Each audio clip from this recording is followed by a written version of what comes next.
We're at the beautiful Jensen Beach Inn here in Jensen Beach, Florida, and today I'm interviewing Elizabeth Nugent. She is the owner of Jensen Beach Inn. Thank you very much for your time today. Absolutely, welcome. Thank you. Just looking at this beautiful inn, there's got to be a lot of history to this inn. Can you tell me a little bit about the history of the inn and when you purchased it? The reason why they built this building is because in 1908 the whole town of Jensen Beach burned down to the ground.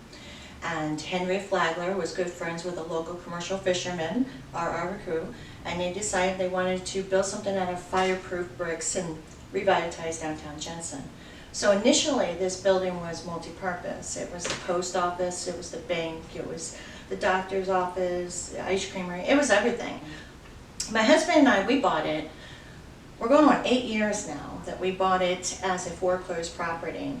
And it's a kind of an interesting story with that too, because we did no renovations to this building. We literally just walked in and this beautiful woodwork was already done. The Jensen Beach Inn was already created.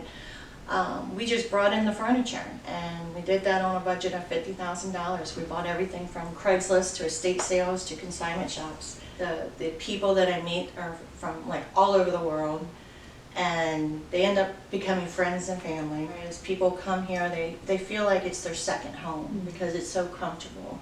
I get the comments about how clean it is, how roomy it is, and I have people who stay with me from, you know, right down the street to people from Fort Lauderdale, Miami, just want to get away from the hustle bustle.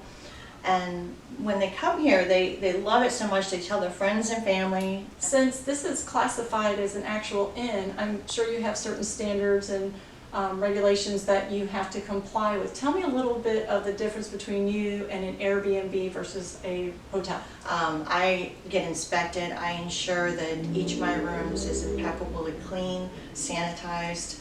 And then you feel like it's your second home when you stay in my boutique inn, but you don't feel like you're staying in a stranger's home. I always get people say that it just feels like home, but yet they have their own private room, private bath, private central AC controls, all the amenities that you would get from a hotel stay. So tell me a little bit about the physicality of the building. I noticed that you go up some stairs. They're beautiful wooden steps up to here.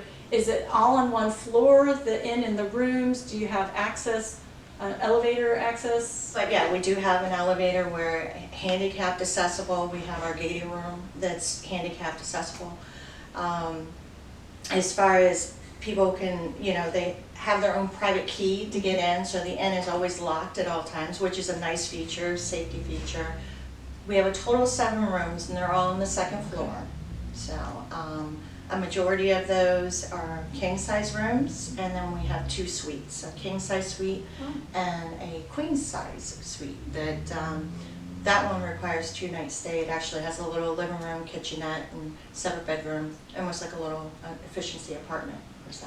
So we could find those rooms on your website? Yes, jbinn.com. I noticed too there's a staircase coming up here. What does that lead up to then? Yeah, absolutely. That is the rooftop terrace, which is common area just for the guests. So if you want to stay with us, you can stay up there. And what's nice about the rooftop is not only the beautiful sunrises, but the sunsets too are spectacular because the colors just reflect on all of the condo windows, so it's almost like a reverse sunset. And being an inn, people are always curious about food. Yes. And breakfast, if you can tell me a little bit about breakfast here. Absolutely. It was a little trial and error when we first opened up. You know, what do people really want? The one thing that I kept on coming across is sometimes people want to sleep in. Sometimes they want to wake up early. So I decided to try this new concept of mine where I have in my common area fridge room baskets, I call them, and each one has the room name on it, and inside that basket is your continental style breakfast. And there's also snacks in there too for like the night before, like trail mix and so forth. So yeah, that's what we do. So that way if you want to wake up early, you just go grab your basket. If you want to sleep in, it's already there for you. And then each day we replenish them and it's been a good thing. That's really a special niche that you With have. the hotel, let me first say that we are adult only. You do have to be 21 or older to rent a room. And as far as, you know, like with the restaurant downstairs, if you stay with us, you also get 15% off the food purchases. Oh, okay. Yeah, we're going into our 5th year with Pineapple Jack's Bistro. Last year, we actually won the Taste of Jensen as People's Choice Award, the #1 award. And we did that with our Brussels sprouts.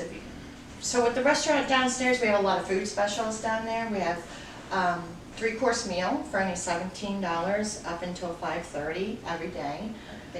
During the summer, we run a special that we call it Twilight Tuesday, where you can have that 3-course meal all the way up until closing.